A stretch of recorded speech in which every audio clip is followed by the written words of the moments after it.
today? Yeah. Obviously, just sad situation. Really sad situation. You hope we can grow from this and navigate this better. And so, it's just sad.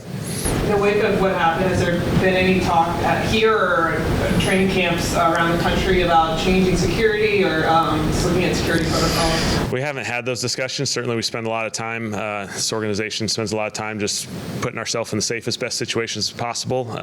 Certainly, we feel like we have the best, available here, and so we'll continue to evaluate that and put ourselves in a good situation. Coach, does today count towards the quarterback rotation, or do you want to see Spencer with the ones and some live reps? Yeah, today was just a walkthrough setting, so we just kind of took it out of the practice equation. We were just going through some.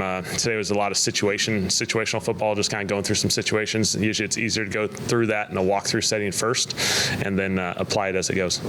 Was that also done? Was it heat related? Like let the guys go full pads and heat one day, then give them a break in day two? Yeah, our goal with kind of the pads yesterday. Today we called it a regen day, just kind of recover. They were in the weight room, walk through, basically doing everything we normally do except for the practice component. And then after that, we got 2 days in pads. And so now they got tomorrow we'll get pads. They'll knock it out of the park. They'll do an excellent job, and then they got to respond the next day in pads again.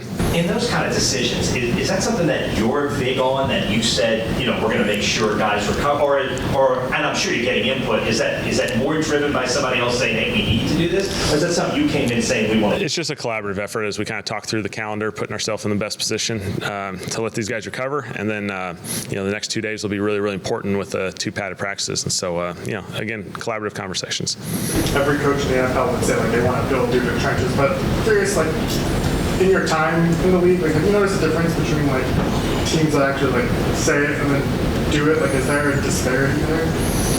I think it's about building inside out. Ultimately, everyone says it, but those guys got to perform, and so we feel like we've invested a lot. Now it's about continuing to build that each and every day from an offensive line, defensive line perspective, and so we feel like we got the right pieces. Is there a value to having 4 first rounders on the line, or is it ultimately?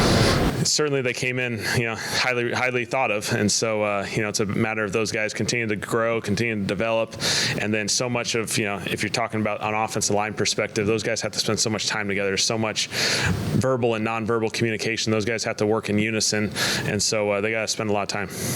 Kellen, would it be fair to describe your run scheme as multiple? Yeah.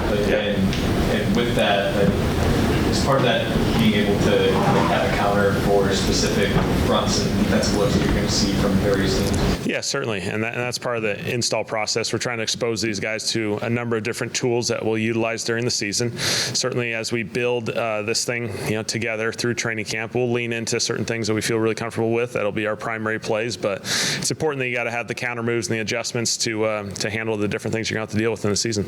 Just have one more follow-up on what happened in Park Avenue.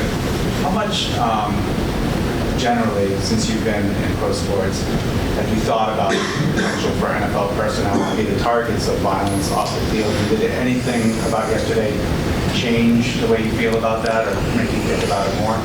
I think all of us, not just NFL, I think all of us are always, conscious of situations and putting yourself, making sure you're in the best situation possible. And, certainly anytime something like this happens, you reflect and, want to protect yourself, protect your family. And, it becomes less about football and more about, just life and the importance of that aspect. Seeing JT Gray back out today, it seems everything's fine there. Is there any additional information you can share about? Yeah, JT. It'll be kind of a week-to-week thing. He'll be fine. We just got to go through that process. He had a little lower body injury, and so he'll be fine long term though. When you were totally separate on coaching, on making your staff, when you were building that out, what made you look in the college ranks, and has anything changed in college football that you think has made college coaches, even long-time college coaches, more approachable for NFL jobs? Yeah, certainly, the landscape is always changing in the college world. We had a number of coaches that, as you go through the interview process, you're continuing to have conversations with people, names that just keep popping up, with people who, think really, really highly of these guys. I think in college, what they've had to do is they have to be very, very adaptable. There's a very, changing dynamic. The rosters change a lot in college now, and so you got to be able to handle all the moving pieces. And so there's a lot more, applicable process there in our league now because of that. And so, these guys are experienced coaches, guys who've been around football for a really long time. And so we felt great about it. They're bringing an energy, a different perspective, which is really, really good. You always want to have people with different perspectives. And so, it worked out really, really well for us. I know you said lower body injury for JT, but Yeah, just a hamstring. And then, I know your brother's still. JT will probably tell you at some point anyway, so it'll be fine. Same subject as before. Do you think that, I know your brother's still coaching in college, right? Yeah.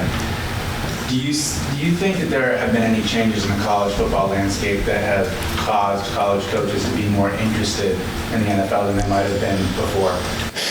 I'd say that's a very fair assessment. The college game is awesome. It's the best, but there's a lot of moving pieces, and there's a lot of kind of uncertainty around it, and the calendar is in such that their season's really never over. There's always something going on, and so I think the NFL calendar has a little bit more consistency. There's a little bit more flow to it. Our seasons are really, really long compared to college football, but their college football is getting longer if you're one of those select few teams that make it all the way to the end. And so I think guys are continuing to evaluate and put themselves in the best situation, and certainly we feel fortunate we were able to get a few guys from college. You're talking about work-life balance? Yeah, absolutely. Yeah. Going back to the offensive line, just what have you seen from their progress, and are you pleased with? Yeah, they've done a nice job. First day in pads yesterday was good for them to just get out there and get used to it. Do some pass rush one-on-ones, just kind of get their pads acclimated, get their feet in the ground, and so it'll be a building process for those guys, but they've done a nice job. Hunter told us a few days ago that you guys were the only organization that reached out to him after the draft. Why did you guys decide he deserved that chance? Yeah, so Hunter, great example of just, our scouting department putting in so much time and effort into this thing, and really digging in and, identifying Hunter and going through the process with him. Obviously he had a unique journey, and so he had to spend a lot of time just investing in understanding, how that journey took place. Scotty told Zine, he went up there and spent a little bit of time with him, worked him out. Certainly we saw the physical talents, and, we were really excited to get him down here. He came down for the rookie camp, and, we were impressed, and so signed him, and, excited to give him this opportunity.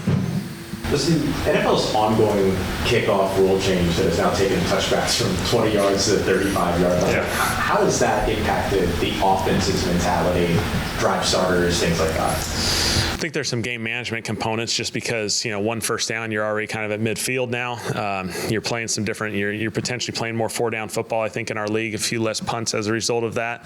A couple first downs, you're in field goal range. And so it just changes the math of situational football a little bit more than it would, where you start -20, -25. And so, and then from a kickoff perspective, teams are going to have different approaches. Obviously, they're trying to increase the number of kickoffs. Naturally, that's what they're doing with that rule. And so continue to evaluate it. Phil and the crew here, they've done an excellent job from a kickoff perspective, and so we feel like it'll be a huge advantage for us. Yes. Go ahead. That's your fault. Does that also impact sort of your evaluation of what you're looking for in a punter, knowing that you might see more short field punts as opposed to trying to, Yeah, I think that is a fair assessment. There is a lot more going in punts, where you're trying to pin someone down there just because, the drive starts sooner, and that's where it applies. JT's injuries, like happened on day 5. Have you ever gone through a camp before where the first injury only happens like the 5th day? Like, is that inevitably they're going to happen, and we'll navigate a few more, but I don't know. I haven't calculated, what the standings are.